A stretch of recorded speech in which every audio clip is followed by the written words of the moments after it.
Alors, pas de regret d'avoir choisi la paille pour faire ton atelier? Pas du tout, hein. La paille pour la forge, ah, c'est excellent. Non, non, mais disons, il a fallu bien calculer pour que, bien sûr, il n'y a pas d'accident. Mais... Ouais.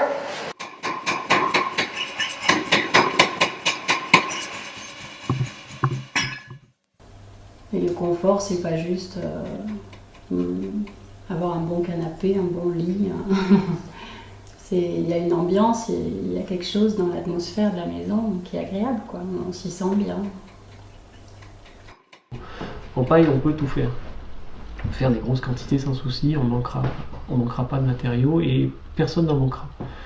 Donc c'est peut-être ce qui fait la plus grande justification de la paille, c'est que la paille c'est un bon matériau, ça stocke du CO2.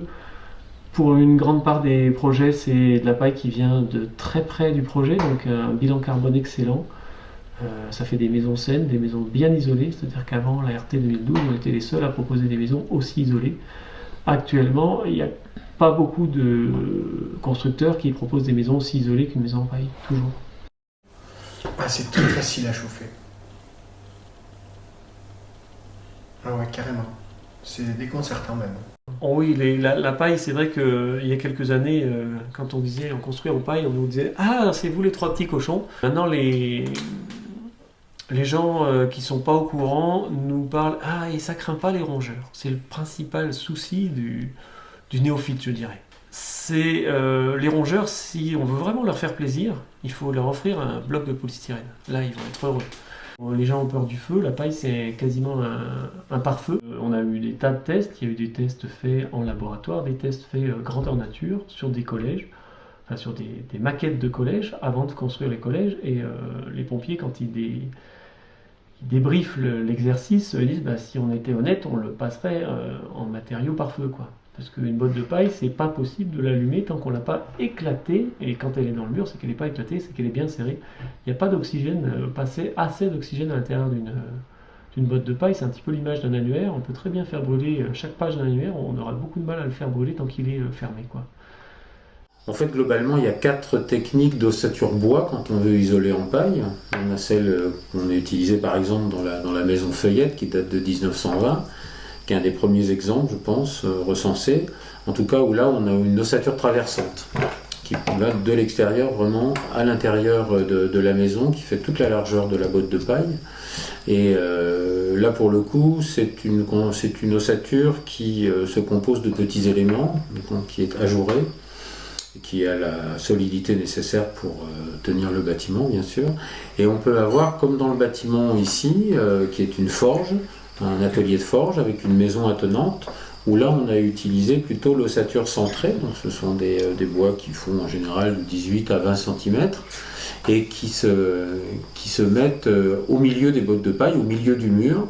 Donc on peut avoir l'ossature centrée en tant qu'ossature secondaire, comme c'est le cas pour l'atelier, parce qu'on avait déjà la structure poteau-poutre avec la couverture posée dessus qui tenait, et donc on a pu mettre une ossature secondaire pour pouvoir mettre les bottes de paille entre ces bois d'ossature, et puis l'ossature centrée qu'on a utilisée pour la maison, qui est en fait une ossature primaire puisqu'il n'y a pas de poteau-poutre qui tenait le toit. Donc là, on est obligé de mettre des contreventements provisoires, bien sûr, mais ensuite, les enduits épais qu'on met à l'intérieur, là en l'occurrence c'était des enduits en terre, il y a 4 ou 5 cm d'épaisseur, qui font une masse thermique à l'intérieur du bâtiment, donc ça c'est intéressant d'un point de vue de l'économie de chauffage.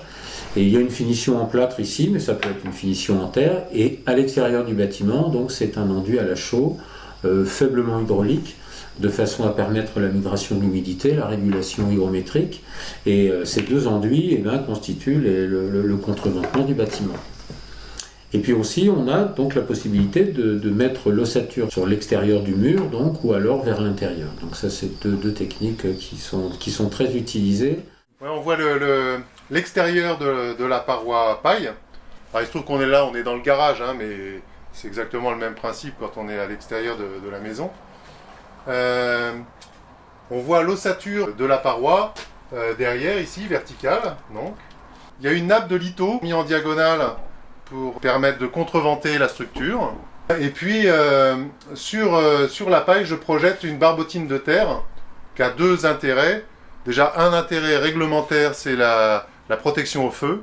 Vraiment, c'est obligatoire pour ça, hein. On ne doit jamais laisser de la paille au contact de l'air. Et puis l'autre intérêt à la projection d'un peu de terre sur la paille, c'est que toujours pour les qualités hygroscopiques de la terre, ça permet de mieux sécher l'éventuelle condensation d'eau qu'il peut y avoir au sein de la botte de paille, puisque la vapeur d'eau, hein, qui traverse toujours de l'intérieur vers l'extérieur, à un moment donné, forcément condense quand elle atteint une température faible. La botte de paille coûte pas très cher. Enfin, pour avoir un isolant qui fait 38 cm d'épaisseur, en gros, ça revient à l'achat à 8 € le mètre carré, allez, environ. Hein. Si je devais mettre de la ouate de cellulose ou des panneaux de laine de bois, je ne serais pas à ce prix-là au mètre carré. Par contre, je vais passer plus de temps à le mettre en œuvre parce que une fois qu'on a mis les bottes dans l'ossature, il faut reboucher, faire le terre-paille, débroussailler. Voilà, il y a toutes ces étapes-là qui consomment quand même pas mal d'heures de boulot. Donc voilà, c'est la valeur ajoutée, c'est le temps de travail, ma main-d'œuvre, et pas l'industrie qui aura fabriqué un produit rapide à mettre en œuvre, mais qui le fait payer quand même. Hein.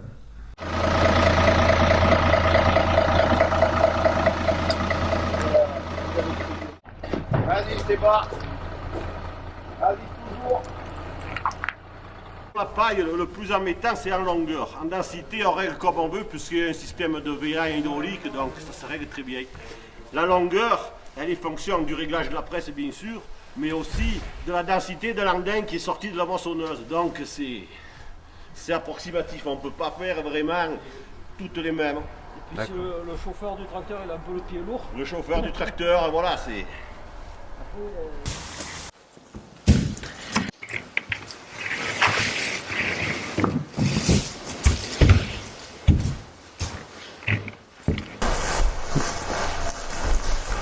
La paille, c'est devenu comme une évidence, on va dire.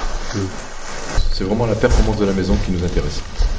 C'est vrai que travailler la paille, c'est quand même autre chose que le polystyrène, autre chose. Là, on travaille. Travailler la paille, c'est très agréable. Hein.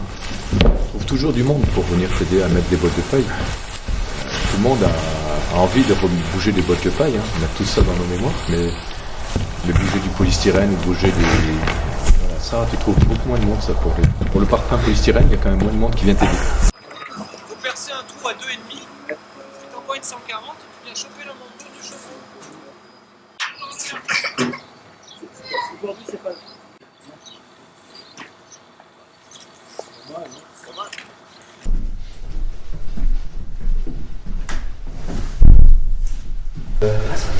Et donc en fait c'est eux qui vont mettre leur paille dans les murs. Donc il va falloir qu'ils la mettent correctement, donc qu'ils la mettent en compression, qu'ils la mettent comme il faut dans les murs pour pouvoir bien que l'enveloppe de l'isolant soit bien régulière. Et là tu prévois combien de compression en fait par rapport à la mesure de base? Là au moins 6 cm. Ouais, là on va essayer 70. La paille, moi ce qui me plaît, c'est que en fait, la Studiopile Transformation, c'est des céréales qui ont poussé là dans le département.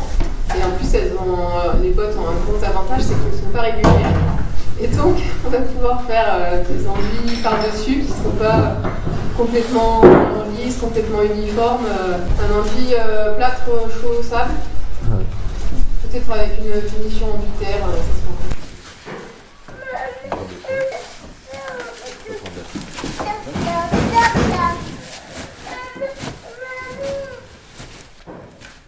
Pour bien poser de la paille, il faut respecter un minimum de compétences, un minimum de critères, je dirais simplement techniques, de compression, de tenue, de planéité. C'est-à-dire qu'il y a un temps d'apprentissage.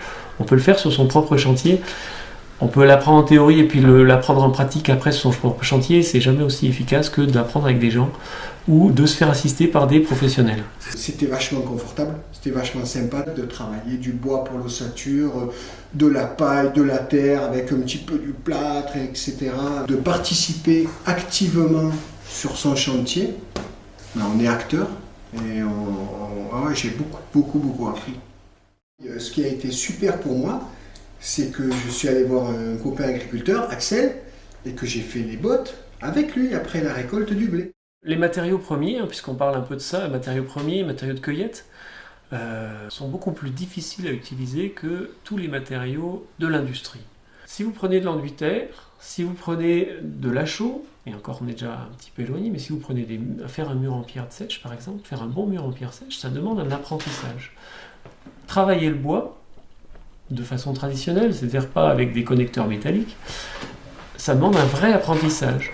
Travailler la paille, ça demande un vrai apprentissage, parce que ça a l'air simple, mais en fait c'est beaucoup plus compliqué que de poser 1 mètre carré de laine de bois. C'est des matériaux qui ne sont pas faits pour. C'est des matériaux qu'on prend et qu'on utilise grâce à notre savoir-faire. L'autoconstructeur peut l'apprendre. Au Gabion, il y a des formations, il y a des gens qui apprennent sur des chantiers écoles, il y a des tas de façons d'apprendre, mais il ne faut pas croire que parce que c'est un matériau premier, c'est facile. L'idée de ce bâtiment était donc de proposer du travail à la fois à nos salariés et éventuellement un support de formation. Et là, dans le bâtiment, deux secteurs, le patrimoine et l'éco-construction. Ces deux secteurs sont très proches parce que dans la pratique, il s'agit de construire avec les matériaux de notre environnement. Donc en fait, notre bâtiment, c'est avant tout un bâtiment avec une ossature bois en mélèze de pays massif. Ensuite, nous avons voulu utiliser la paille. La paille parce que c'est un coproduit qui pour le moment est sous-employé. Voilà, donc ça nous semblait logique de prendre la paille pour cette raison comme isolant dans notre bâtiment. Ce qui est intéressant, c'est que tout ce travail a permis la création de plusieurs entreprises sur le département qui se sont spécialisées dans la botte de paille.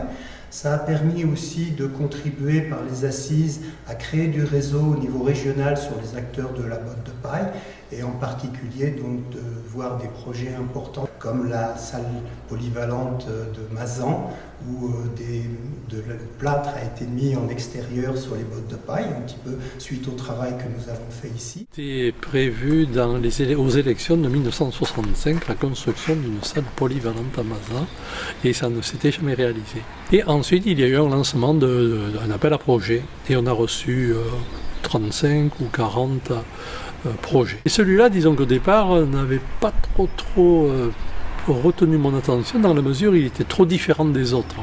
Voilà, c'était quelque chose, je me disais, mais c'était un petit peu bizarre. Et puis à force d'étudier, on a trouvé que c'était effectivement intéressant. Et puis bon, le bois, oui, il y avait beaucoup de bois dans ce projet que nous avait présenté M. Souquet. Et puis on s'est dit, on a vu avec l'ONF, on a dit, mais le Ventoux, il y a du bois de disponible, alors pourquoi ne pas essayer d'aller voir acheter le bois à Bédouin du Ventoux. Et c'est parti avec le bois. Donc on a dit, allez, on part comme ça. L'isolation, et bien on pourrait mettre de la paille. Et en plus de ça, l'acoustique est vraiment absolument parfaite. Absolument parfaite, on a fait venir Opéra de Nice. Non, c'est vraiment une réussite totale et on ne regrette rien. Les gens qui viennent sont emballés. Déjà en rentrant, l'architecture, la forme de ce bâtiment, l'odeur du bois, quand ils entrent là-dedans, ça les marque beaucoup. Le prix, ça a été maîtrisé, évidemment. D'ailleurs, ça ne revient pas plus cher qu'une salle traditionnelle. Le prix de revient du mètre carré, c'est le même. Donc, dans l'ensemble, les gens, les Mazanais sont très contents de cette réalisation. Construire en paille, finalement, ça nous ramène à l'enfance, au moment où on construisait des cabanes avec à peu près tout ce qui nous tombait sous la main. Mais c'est un peu de ça qu'il s'agit finalement quand on parle de ces matériaux de cueillette. Les brindilles de seigle que je vous montre proviennent d'un toit qui est à 1300 mètres d'altitude. Et sur ce toit, il y a 3 types de couvertures, du chaume, donc avec ce seigle, des bardeaux de mélèze et de la tôle ondulée, certainement posée dans cet ordre. Je connais le bâtiment effondré depuis environ 35 ans. Et donc, quand on voit cette paille à l'envers, en fait, les extrémités seules apparaissent à l'extérieur et elles sont noires pourries. C'est tombé tellement c'était pourri. Mais que sur quelques centimètres. Quand on va sous le bâtiment effondré et qu'on voit le toit, c'est tout jaune. On a l'impression qu'il vient d'être coupé depuis quelques semaines. Et donc, ça fait certainement plus d'un siècle qu'il a été coupé. Alors ce sont des types de construction, des systèmes constructifs qui évoluent beaucoup grâce à l'imagination et à l'inventivité des bâtisseurs, que ce soit des autoconstructeurs, des architectes ou alors des bureaux d'études même. Et c'est vrai que ça paraît aller dans des sens un petit peu différents, mais finalement pas tellement, et on s'en rend compte quand on prend connaissance des règles professionnelles éditées il y a 3 ans maintenant, en 2012, par le réseau français de construction Paille, et donc un texte qui a été validé par l'agence qualité construction, ce qui permet maintenant de s'appuyer sur un socle quand on veut construire en tant qu'entreprise ou même des bâtiments ouverts au public. Ça permet de s'appuyer sur un socle et qui permet donc aussi d'avoir toutes les assurances et toutes les garanties nécessaires. Alors, c'est vrai qu'en même temps, on ne doit pas se laisser enfermer dans un cadre peut-être des fois trop précis et continuer à avoir des idées, à faire évoluer ce principe constructif qui date maintenant de 150 ans. Finalement, c'est né aux États-Unis au moment où la botteleuse a été inventée. La première botte de paille a donné l'idée finalement de faire des maisons avec. La maison de paille, l'association de ces deux mots est bien de nature à provoquer de l'étonnement, même chez les personnes les plus habituées aux hardiesses dans la conception de l'art de construire. Cependant, il n'en est pas moins acquis que la maison de paille est une réalité visible et palpable. Ça, c'est un texte qui aurait pu être écrit la semaine dernière.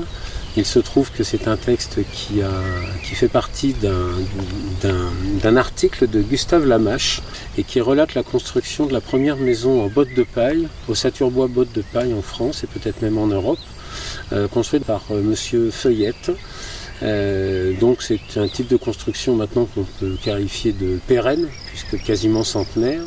On peut lire un peu plus loin dans le même article que les motivations de M. Feuillette pour faire ses recherches, c'était vraiment de réaliser une maison agréable à habiter, confortable, hygiénique, de longue durée, et qui fut en même temps d'un prix de revient compatible avec les possibilités pécuniaires des petits employés, des retraités, aux modestes pensions et des travailleurs manuels. L'idée, c'était vraiment de reconstruire, après la Première Guerre mondiale, un habitat confortable pour des modestes revenus. Donc ça, c'était une des principales motivations de M. Feuillette, il est en 1921, et donc ça pourrait être finalement aussi une motivation actuelle. La suite au prochain épisode.